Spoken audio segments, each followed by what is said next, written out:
பீகார் சட்டப்பேரவை தேர்தலுக்காக இந்தியா மற்றும் என்டிஏ கூட்டணி கட்சிகள் வெளியிட்ட தேர்தல் வாக்குறுதிகள் தமிழ்நாடு மாடலை பின்பற்றும் வகையில் உள்ளதா என்பதை வரைகலை மூலம் விளக்குகிறார் நெறியாளர் தேவப்பிரியன். பீகார்ல மும்முனை போட்டி நிலவுது. வாக்காளர்களை தங்கள் பக்கம் ஈர்ப்பதற்காக அரசியல் கட்சிகள் நிறைய வாக்குறுதிகளை கொடுத்திருக்காங்க. அந்த வாக்குறுதிகள் தமிழ்நாட்டில் இருக்கக்கூடிய பல திட்டங்களை மையப்படுத்தி இருக்கிறதா கருத்துக்கள் எழுந்திருக்கு. இது என்னென்ன அப்படின்றத பார்க்கலாம்.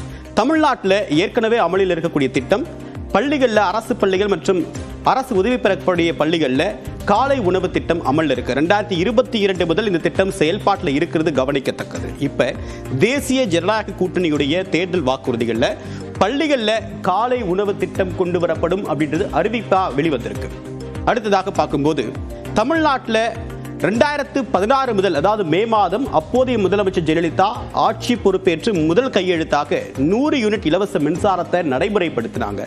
இப்ப இதே தேசிய ஜனநாயக கூட்டணியுடைய வாக்குறுதியில 125 யூனிட் இலவச மின்சாரம் வழங்க போறோம் அப்படின்னு இப்ப வாக்குறுதியா கொடுத்திருக்காங்க. அடுத்ததாக தமிழ்நாட்டில் இருக்கக்கூடிய 38 மாவட்டங்களிலும் அரசு மருத்துவக் கல்லூரி மருத்துவமனைகள் இப்ப முழுமையா செயல்பாட்டில் இருக்கு. பல வருஷத்துக்கு முன்னதாகவே இந்த மருத்துவக் கல்லூரிகள் இயங்க தொடங்கிடுச்சு. ஆனா பீகாரை பொறுத்த வரைக்கும் 13 மருத்துவமனைகள் தான் அரசு மருத்துவக் கல்லூரி மருத்துவமனைகள் இருக்கு. இனி எல்லா மாவட்டங்களுக்கும் கொண்டு வர போறோம் அப்படின்றத இப்ப அறிவிச்சிருக்காங்க.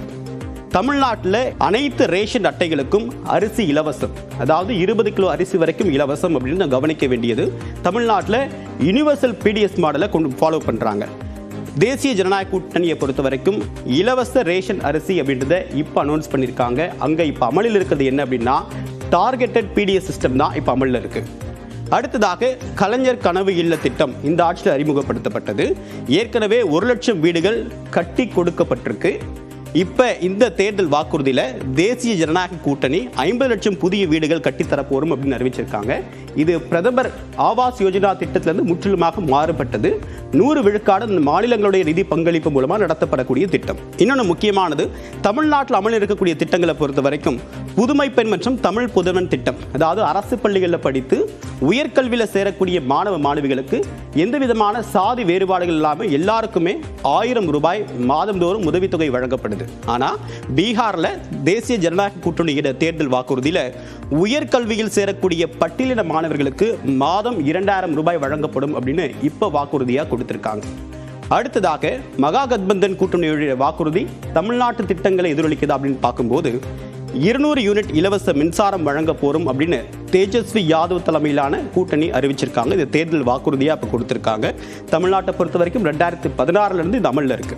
இப்ப மகா கத்பந்தன் கூட்டணியுடைய வாக்குறுதியில மகளிருக்கு மாதந்தோறும் 2500 ரூபாய் உரிமை தொகை கொடுக்கிறோம் அப்படின்னு சொல்லியிருக்காங்க. தமிழ்நாட்டில் செப்டம்பர் 15, 2023 இருந்து மகளிர் உரிமை தொகை அப்படின்றது ஏற்கனவே கொடுக்கப்பட்டு வருது. மாதம் 1000 ரூபாய் உரிமை தொகை அப்படின்றது வங்கியில நேரடியாகவே வரவு வைக்கப்பட்டு வருது. பீகார்ல 136 புதிய கலை அறிவியல் கல்லூரிகள் கட்டப்படும் அப்படின்னு சொல்லியிருக்காங்க. தமிழ்நாட்டை பொறுத்த வரைக்கும் எல்லா கல்லூரிகளின் எண்ணிக்கை அப்படின்னு பார்த்தா 4000க்கும் அதிகமான கல்லூரிகள் இருக்கு. பீகார்ல ஒட்டுமொத்தமாக 1800 கல்லூரிகள் தான் தோராயமா இருக்கு அப்படின்றது மதிப்பிடப்பட்டிருக்கு. இலவச மருத்துவ காப்பீடு திட்டத்தை மகா கத்பந்தன் கூட்டணி வாக்குறுதியா கொடுத்திருக்காங்க. 25 லட்சம் வரைக்கும் காப்பீட்டு திட்டத்தை நாங்கள் கொடுக்க போறோம் அப்படின்னு சொல்லியிருக்காங்க. தமிழ்நாட்டில் 2009ஆம் ஆண்டு முதலமைச்சர் கலைஞர் காப்பீட்டு திட்டம் ஏற்கனவே நடைமுறையில் இருக்கு.